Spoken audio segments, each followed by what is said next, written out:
lectura a partir del verso 1 dice: por tanto, si hay alguna consolación en Cristo, si algún consuelo de amor, si alguna comunión del Espíritu, si algún afecto entrañable, si alguna misericordia, completad mi gozo, sintiendo lo mismo, teniendo el mismo amor, unánimes, sintiendo una misma cosa.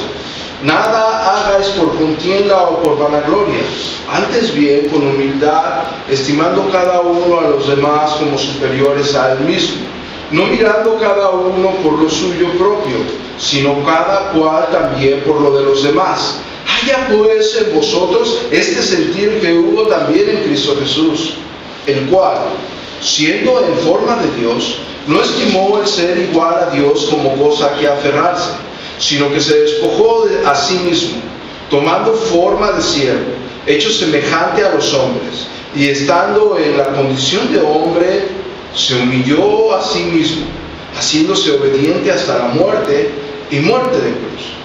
Por lo cual Dios también lo exaltó hasta lo sumo, y le dio un nombre que es sobre todo nombre, para que en el nombre de Jesús se doble toda rodilla de los que están en los cielos, y en la tierra, y debajo de la tierra, y toda lengua confiese que Jesucristo es el Señor, para gloria de Dios Padre. Amén. Muy bien. La exhortación básica a la iglesia de Filipos en los primeros versos es a unidad, esa humildad y ese servicio. Vimos cómo esos tres elementos están enlazados. Mientras el creyente se humilla a sí mismo, mientras el creyente vive en humildad, mientras el creyente se consagra para Dios, mientras el creyente va buscando a sí mismo ser útil a los demás, la iglesia en sí mismo empieza a unirse. Si el creyente vive egoístamente, si el creyente busca su beneficio, si el creyente busca lo suyo, la iglesia se empieza a desunir, se empieza a descrevantar. El ejemplo que el apóstol Pablo da refiriendo a nuestro Señor Jesucristo, en su unidad se manifestaron, lo podemos ver en Mateo, en el capítulo 11, verso 29, cuando nuestro Señor Jesucristo está diciendo: llevad mi yugo sobre vosotros y aprender de mí. Es decir, el Señor Jesucristo está diciendo que aprendamos de Él mismo. El ejemplo que está dando el apóstol Pablo de imitar a Cristo, nuestro Señor Jesucristo está diciendo: aprender de mí. ¿Por qué tenemos que aprender de nuestro Señor Jesucristo? Está diciendo que soy manso y humilde de corazón. Y da una referencia: y hallaréis descanso para vuestras almas. Esta es la característica básica que tiene un discípulo de nuestro Señor Jesucristo, una persona que ha decidido seguir a Dios por la gracia divina, que está viviendo para Él. Es una característica, eso lo podemos ver en Juan, en el capítulo 13, en el verso 35, dice: en esto conocerán todos que sois mis discípulos, si tuvieres amor los unos por los otros. El amor mismo de Dios hacia nosotros hace que nosotros mismos nos amemos. Mientras hay amor, hay unidad. Mientras hay amor, uno mismo se muere a nuestros beneficios y ya no busca lo suyo, sino los demás.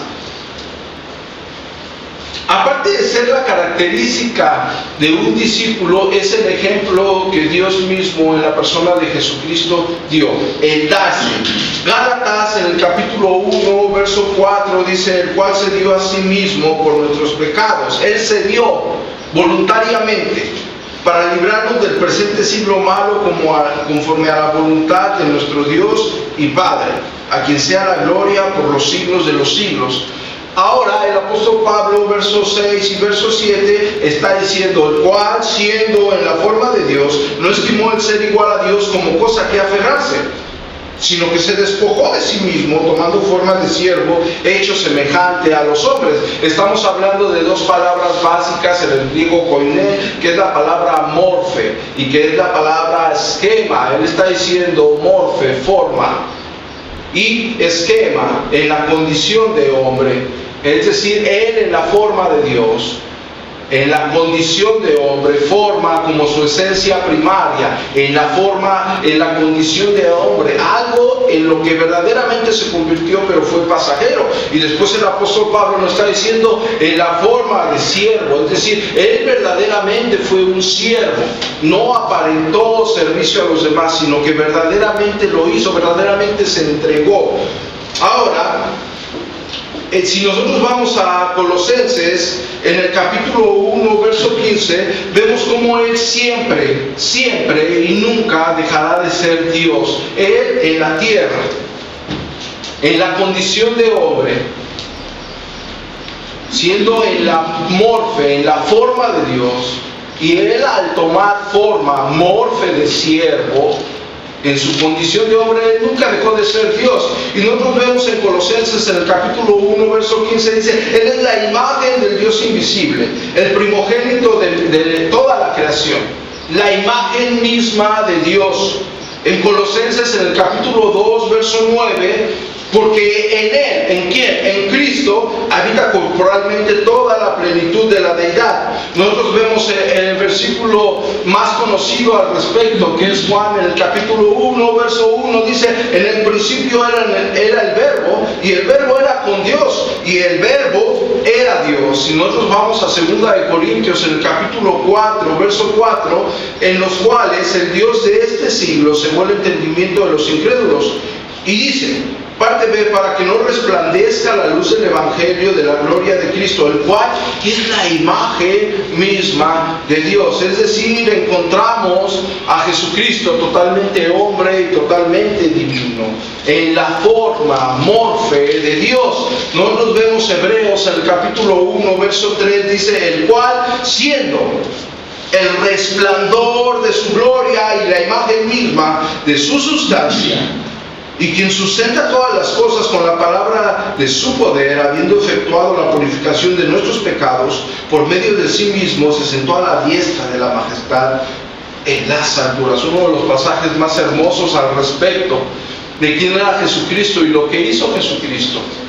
Entonces el apóstol Pablo nos está dando en sí el hecho de quién era, qué hizo y por qué lo hizo. Ahora, si nosotros vemos en 2 de Corintios, en el capítulo 8, verso 9, vamos a ver que Cristo hecho carne, es decir, Cristo, Dios mismo, se hizo hombre, estando aquí en esta tierra, pisó el mismo suelo que cada uno de nosotros. Podemos ver que Él dejó algo en la gloria eterna. Y podemos ver que Él vino aquí por amor, Él se entregó por amor. Es el ejemplo que el apóstol Pablo está dando para la vida del creyente. Es decir, no está dando solamente una exhortación teológica, sino está dando una exhortación aplicativa para nuestra vida. Ahora, vemos 2 de Corintios, en el capítulo 8, verso 9, dice: porque ya conocéis la gracia de nuestro Señor Jesucristo, el regalo, que por amor a vosotros se hizo pobre, siendo rico, para que vosotros en su pobreza fueseis enriquecidos. Es decir, no consideró su existencia en forma igual a Dios como algo a que aferrarse, sino que se despojó. Se despoja, es lo que teológicamente se conoce por la palabra del griego koine, la kignosis. Es decir, un acto voluntario, se despoja. Él mismo, por su voluntad, Él lo hace. Él efectúa ese sacrificio perfecto, sin dejar a un lado su esencia divina. Sin embargo, en su gloria eterna, Él toma forma de hombre. Él toma forma de siervo, en la condición de hombre. Ahora nosotros vemos que cuando Él viene a esta tierra, a pesar de tener todo y ser el dueño soberano absolutamente de todo, vemos que Él no vive de una forma ostentosa, sino todo lo contrario. Él viene a esta tierra sin tener un lugar donde nacer. Él viene a esta tierra sin tener un lugar donde recostar su cabeza. Él viene a esta tierra ni siquiera para la entrada triunfal tenía. Él pudo haber pedido el mejor carruaje, sin embargo Él pidió prestada una mula para para entrar. ¿Sí? Él no tuvo una tumba, él no tuvo nunca nada, él nunca se hizo a sí mismo rey en esta tierra, teniendo todo, pudiendo ser el dueño de todo y que todos en su presencia se doblegaran ante su grandeza en ese mismo momento cuando él era hombre, y todos se postraran y todos le rindieran culto y le llegaran todo el tesoro que hay en esta tierra, y todos los reyes que estaban en ese momento fueran y le dieran su riqueza. Él no se hizo dueño de nada. Él pudo predicar en un gran lugar, sin embargo, él pedía una barca, él se iba al monte a predicar. El Señor, Dios Todopoderoso, soberano, Rey de gloria, dio ejemplo. Ahora, él renuncia no solamente en esta tierra a lo que por derecho le pertenece, sino que él renunció a su gloria celestial que está desde antes de la fundación del mundo. Juan en el capítulo 17, en el verso 3, él dice: y esta es la vida eterna, que te conozcan a ti, el único Dios verdadero, y a Jesucristo, a quien has enviado. Yo te he glorificado en la tierra, he acabado la obra que me diste que hiciese. Ahora pues, Padre, glorifícame tú al lado tuyo con aquella gloria que tuve contigo antes que el mundo fuese. Es decir, su gloria eterna, su gloria inmutable y su gloria soberana. Él no la estima y viene a esta tierra en la condición de hombre, en la forma de siervo. Se humilla. Ahí su humillación no es cualquier humillación. El apóstol Pablo nos continúa diciendo y dice: hasta la muerte y muerte de cruz. Es decir, él sufrió el oprobio de una forma verdaderamente vergonzosa para aquel tiempo. Si nosotros vamos a Hebreos, en el capítulo 4, en el verso 15, dice: porque no tenemos un sumo sacerdote que no pueda compadecerse de nuestras debilidades, sino uno que fue tentado en todo según nuestra semejanza, pero sin pecado. Es decir, fue igual a nosotros en todo lo que todos nosotros tenemos. Él lloró, él sufrió, él tenía sed, él tenía hambre. Como un hombre, él, aparte de predicar con su misma vida su deidad, las personas lo rechazaron. Las personas no se fueron, no vieron esa grandeza que estaba enfrente de ellos. Ellos no tenían ese entendimiento, ellos no podían ver que tenían enfrente de sí al mismo Rey, al mismo Dios soberano. Ahora, Él cuando viene a nosotros, Él viene a esta tierra, Él no viene en la condición que tenía Adán antes de la caída, ni Él viene en su estado cuando Él venga en su gloria eterna, sino que viene en la condición que todos nosotros tenemos, una condición caída, pero Hebreos dice: pero sin pecado. Él no pecó, Él fue el justo, el santo, no pecó. Ahora, si nosotros vamos a Hebreos, en el capítulo 2, verso 17, dice: por lo cual debía ser en todo semejante, es decir, igual a sus hermanos, en todo debía de ser semejante a sus hermanos, para venir a ser ¿qué? Misericordioso y fiel, sumo sacerdote, en lo que a Dios se refiere, para expiar los pecados. Es decir, era necesario que Dios mismo, en la persona de Jesucristo, sin abandonar su deidad y su plenitud en esta tierra, en la semejanza de todos nosotros, expiara de esa forma los pecados de todos nosotros para redimirnos. Pero Él nunca dejó de ser Dios. Si Él hubiese dejado de ser Dios en esta tierra, no hubiera sido posible la salvación de todos nosotros, sino todo lo contrario. Entonces, Él en su plenitud, y siendo totalmente hombre y siendo totalmente divino, se despoja a sí mismo para el perdón de nuestros pecados. Ahora, nosotros, todos los evangelios, o más bien el evangelio relatado por Marcos, el evangelio relatado por Mateo, el evangelio relatado por Lucas, el evangelio relatado por Juan, consecuentemente narran cómo nuestro Señor Jesucristo fue rechazado por todas las personas. Sin embargo, su humanidad siempre fue impecable.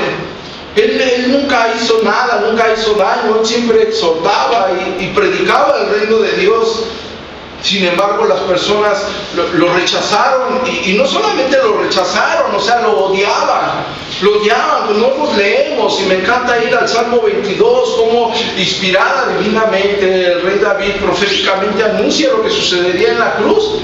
Y él verdaderamente está solo en ese momento, y todas las personas quieren su tormento, quieren su dolor, quieren humillarlo, se ríen de él, se mofan de él. Nuestro Señor Jesucristo hizo esto, y sin embargo, aparte de que todos lo odiaban, Él nunca abrió su boca, sino todo lo contrario. Primera de Pedro, en el capítulo 2, verso 23, dice: quien cuando le maldecía no respondió con maldición, cuando padecía no amenazaba, sino encomendaba la causa al que juzga justamente, el justo, inmaculado, siempre atendiendo a la soberanía de Dios. Ahora, si nosotros retomamos lo que está diciendo el apóstol Pedro en la carta a Filipenses, cuando está diciendo muerte de cruz, y vemos lo que sucede o cómo se relata su escarnecimiento en el Salmo 22, y cuando podemos ponerlo a la luz de lo que relatan los evangelistas, y vemos lo que él sufrió, pero vemos que él en la condición de hombre, siendo totalmente en la forma de Dios, en la morfe de Dios, él se entrega voluntariamente. Y si nosotros vamos a Gálatas, en el capítulo 3, verso 13, dice: Cristo nos redimió de la maldición, tomando en cuenta que el apóstol Pablo está diciendo y muerte de cruz, es decir, fue a la cruz, al peor de los martirios que había. Era donde las personas podían ridiculizar a aquel malhechor. Solamente las personas que verdaderamente habían cometido un crimen atroz iban a ese tipo de martirios, y el apóstol Pablo lo está dejando, y muerte de cruz. Todos entendían, él no solamente dejó su gloria eterna, él no solamente viene y se hace en la condición de hombre, no solamente se hace como uno de nosotros, como un ser humano, siendo Dios mismo, y no solamente se hace en la condición de un ser humano, sino que en la condición de un ser humano toma la forma de siervo, es decir, verdaderamente fue un siervo, verdaderamente sirvió a los demás, es decir, se está humillando a sí mismo. Nuestro Señor Jesucristo se está humillando a sí mismo. ¿Cuál es el fin? Redimirnos. Cristo nos redimió de la maldición de la ley, hecho por nosotros maldición, porque escrito está: maldito todo aquel que es colgado de un madero. Ahora, si nosotros volvemos a nuestra carta a Filipenses, terminando el verso 8, nosotros vemos que del verso 9 al verso 11 dice: por lo cual, es decir, en consecuencia de su humillación voluntaria, en consecuencia de lo que acabamos de relatar, dice: en lo cual Dios también le exaltó hasta lo sumo y le dio un nombre que es sobre todo nombre, para que en el nombre de Jesús se doble toda rodilla de los que están en los cielos y en la tierra y debajo de la tierra, y toda lengua confiese que Jesucristo es el Señor, para gloria de Dios Padre. Se cree que estos versos eran, la iglesia primitiva, eran un himno que cantaban. Todos los comentaristas y todos los eruditos creen que era un himno de la iglesia primitiva. Esta es la respuesta de Dios a la humillación de Cristo, y vuelvo a traerles de memoria, esto es un ejemplo aplicable que el apóstol Pablo está dando para la vida del creyente, un ejemplo aplicable de la humillación de Cristo y la exaltación de Dios a la humillación misma de Cristo. Es decir, está hablando de un punto que a nadie le gusta. Está diciendo: si ustedes se humillan, Dios los exaltará. Eso mismo lo dijo nuestro Señor Jesucristo: la persona que se humilla a sí mismo será exaltado. Ahora, si vemos que esta es la respuesta de Dios, los sufrimientos de Cristo a la gloria venidera, es decir, la humillación y la exaltación, como dice Hebreos en el capítulo 12, verso 2, dice: puesto los ojos en Jesús, el autor y consumador de la fe, el cual por el gozo puesto delante de él sufrió la cruz. Es decir, él sufrió, menospreció el oprobio y se sentó a la diestra del trono de Dios. Humillación y exaltación de Cristo. Sufrió.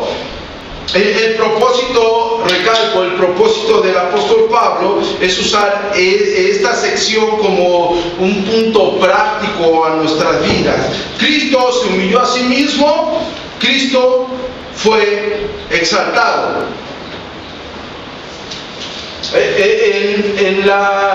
En la vida del creyente, los principios no operan de la misma forma que operan en la forma secular. Es decir, en la forma secular las personas tienen diferente punto de vista de cómo llegar al éxito o cómo poder llegar a ser una persona que puede ser sobresaliente.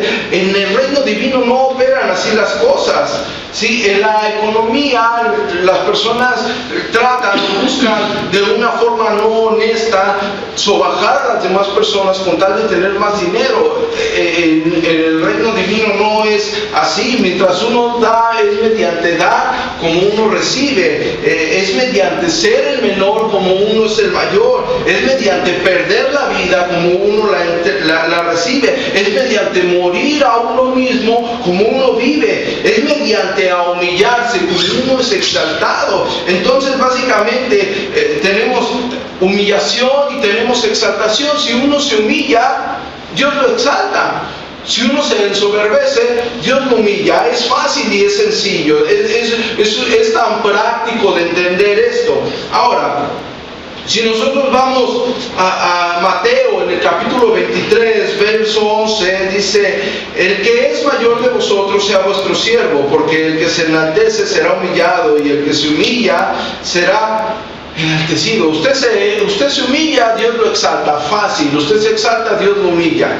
Tiene dos polaridades este principio.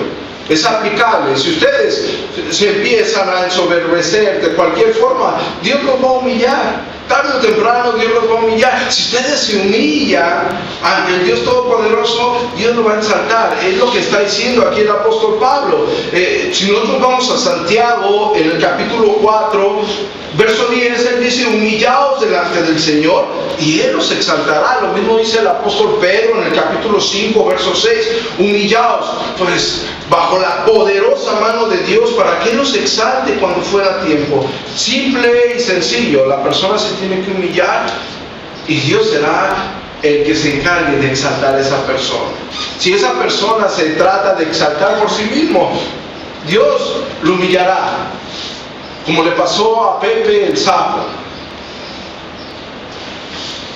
Muy bien, ahora más adelante está diciendo en el verso 9 que la fuente de su exaltación es Dios, es decir, Dios lo exalta hasta lo sumo. Está usando la palabra en el original griego koine huperuxo, que es una forma como de hiper, uper, super, es decir, hasta lo sumo, algo sin igual, lo máximo. Si nosotros vamos a Hechos en el capítulo 2, en el verso 32, cuando el apóstol Pedro está predicando en Pentecostés, después de dar un gran sermón, él está diciendo: este Jesús resucitó Dios, de lo cual todos nosotros somos testigos. Así que, exaltando por la diestra de Dios y habiendo recibido del Padre la promesa del Espíritu Santo, ha derramado esto que vosotros veis y oís. Porque David no subió a los cielos, pero él mismo dice: dijo el Señor a mi Señor: siéntate a mi diestra hasta que ponga a tus enemigos por estrado de tus pies. Sepa pues, es decir, después de dar esta referencia teológica, el apóstol Pedro dice: sepa pues ciertísimamente toda la casa de Israel, que a este Jesús, a quien vosotros crucificáis, Dios le ha hecho Señor y Cristo. Es decir, Él lo levantó, Él lo puso sobre todo nombre, Él lo super exaltó, super, hiper, uper, lo puso en el lugar más alto que todos podemos tener, que alguien podría tener, más bien dicho. Si nosotros vamos a Efesios en el capítulo 1, verso 19, dice: y cuál la supereminente grandeza de su poder para con nosotros los que creemos, según la operación del poder de su fuerza, la cual operó en Cristo, resucitándole de los muertos y sentándole a su diestra en los lugares celestiales, sobre todo principado y autoridad y poder y señorío, y sobre todo nombre que se nombra, no solo en este siglo, sino también en el venidero. Es decir, Cristo fue resucitado de los muertos, resurrección, sentado a la diestra en los lugares celestiales. Esa es su coronación. Es decir, y después está describiendo su coronación por encima de todo dominio. Es decir, Él está por encima de todo. No hay nadie, absolutamente nadie que esté encima de Él. Él está sobre todo. No hay nadie en esta tierra, ni debajo de ella, ni encima. Nadie está. Él es todo.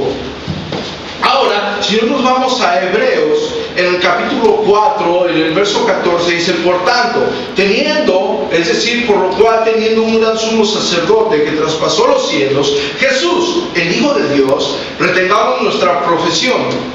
Porque no tenemos un sumo sacerdote que no pueda compadecerse de nuestras debilidades, sino uno que fue tentado en todo según nuestra semejanza, pero sin pecado. Acerquémonos pues confiadamente al trono de la gracia para alcanzar misericordia y hallar gracia para el oportuno socorro. Muy bien, con estos versos estamos resumiendo básicamente lo que conlleva la exaltación que Dios le da.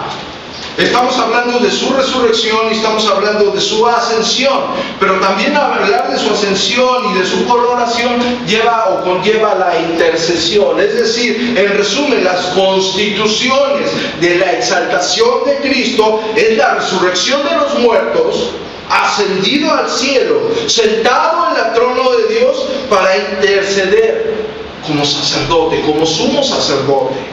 Ahora, si nosotros vamos a Hebreos, en el capítulo 7, verso 25, por lo cual puede también salvar perpetuamente a los que por Él se acercan a Dios, viviendo siempre para interceder por ellos. En el verso 26 dice: porque tal sumo sacerdote nos convenía, era necesario, era forzoso, santo, inocente, sin mancha, apartado de los pecados y hecho más sublime que los cielos. Todos los pasos hacia abajo, todos los pasos hacia humillación y también todos los pasos hacia su exaltación. Él se humilla, Él no considera su gloria eterna, se vuelve hombre, y no solamente se vuelve hombre, sino se vuelve siervo. Y no solamente se vuelve siervo y no reclama ninguna herencia en la tierra, sino que muere la muerte más vergonzosa, muerte de cruz. Y después hay una exaltación, y la exaltación va con su resurrección, va con su ascensión, va con su coronación y con su intercesión. Es decir, Dios mismo en la persona de Jesucristo viene a esta tierra y ahora lo tenemos por sumo sacerdote. Se lleva la gloria por su humillación, se lleva la exaltación. Si nos vamos a Romanos, en el capítulo 14, verso 9, dice: porque Cristo para esto murió y resucitó y volvió a vivir, para ser Señor así de los muertos como de los que viven. Él cumplió la redención de una manera total y completa. Él satisfizo la ira de Dios. Él nos redimió para la eternidad. Y en base a su humillación, Dios le entrega, Dios le da un regalo. ¿Cuál es el regalo que Dios le da? Le hace Señor.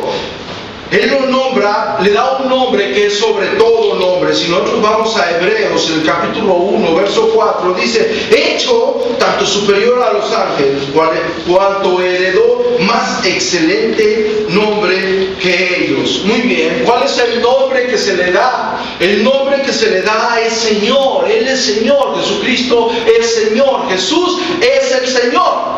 El nombre, sobre todo nombre, no es básicamente Jesús. Jesús, Él vino a esta tierra y cuando Él nació le pusieron el nombre de Jesús. Y hay muchos nombres iguales, muchas personas que se llaman Jesús, pero Jesús es el Señor. Lo que está diciendo el apóstol, el nombre que le dio por todo nombre, en base a su humillación, en base a venir a esta tierra, es el nombre de Jesús. Es el nombre de Señor. Jesús es el Señor. Jesús es el Señor. Él está encima de todo y sobre todo. Ese podríamos decir que es la primera confesión de fe cristiana. Jesús es el Señor. Él es Señor. Ahora, el apóstol Pablo está diciendo en Romanos, en el capítulo 10, verso 9, dice que si confesares con tu boca que Jesús es el Señor y creyeres en tu corazón que Dios te levantó de los muertos, serás salvo. Verso 10, porque con el corazón se cree para justicia, pero con la boca se confiesa para salvación. Por la Escritura dice, todo aquel que en él creyere no será avergonzado, porque no hay diferencia entre judío y griego, pues él mismo que es Señor de todos, es rico para con todos los que le invocan. Porque todo aquel que invocare el nombre del Señor será salvo. Señor, curios es la traducción del hebreo del nombre de Yahvé o Yahweh o Jehová. Es la traducción, Señor, curios. Ahora se ocupó en el tiempo de nuestro Señor Jesucristo, se ocupó mucho para las deidades, se ocupó mucho para los gobernadores, se ocupó mucho para darle el título de amo, el título de Señor a una persona, pero realmente es una traducción que se hizo del nombre de Yahvé o Yahweh. Señor, curios. Él es el Señor Dios Todopoderoso. Cuando alguien viene a la vida de Jesús, viene a los pies de Jesús, Jesús no puede ser el Salvador de alguien si no es su Señor. Es decir, la salvación viene junto con el señorío. Si Jesús no es tu Señor de tu vida, si Jesús no es el Señor de tus pensamientos, si Jesús no es el Señor de tus actitudes, Él aún no lo puedes considerar como Salvador, porque Él es todo. Él vino, Él se humilla, Él te rescata del pecado y ahora se vuelve tu amo, se vuelve tu dueño, se vuelve tu todo para tu vida. Jesús es el Señor, es el amo de todos. Y el apóstol Pablo termina diciendo que toda rodilla se doblará ante Él. Toda. Va a haber dos tipos de personas: las personas que voluntariamente y con gozo, al decir voluntariamente, entendiendo la gracia soberana de Dios a nuestras vidas, pero que con gozo doblarán esa rodilla y la doblan en este momento ante su señorío. Pero va a haber personas que rechacen, que blasfemen su nombre, pero la Escritura dice que toda rodilla se doblará. Es decir, nadie aquí lo hace Señor. Dios lo hizo Señor. Él ya lo exaltó hasta lo sumo. Él ya le puso un nombre que es sobre todo nombre. Él está sobre todos. Dios lo exaltó. Dios lo puso en el lugar más sublime. El apóstol Pedro dice en Hechos, en el capítulo 4, verso 12, y en ningún otro hay salvación, porque no hay otro nombre dado a los hombres en el que podamos ser salvos, únicamente en el nombre de nuestro glorioso Señor Jesucristo. Ahora concluimos esta sección del verso 1 al verso 11 de Filipenses, en que la humillación de Cristo voluntaria lo lleva a la exaltación. Y la aplicación que el apóstol Pablo está haciendo para la iglesia es que imitemos la actitud que tuvo nuestro Señor Jesucristo. Esa actitud de humillación. Y esperar, como dijo Santiago y como dijo el apóstol Pedro, esperar que la exaltación venga de parte de Dios. Porque el hombre que se enaltece será humillado, y el que se humilla será exaltado. Y el ejemplo que está poniendo el apóstol Pablo es el ejemplo más sublime, la muestra de amor más gloriosa y más vigorosa, la más grande historia contada y vivida, el relato más increíble que alguien pueda escuchar en esta tierra, el evangelio mismo que Dios mismo en la persona de Jesucristo viene a esta tierra para el perdón de nuestros pecados, muere y resucita, nos redime y nos lleva a la gloria eterna. Y es el ejemplo que está poniendo el apóstol.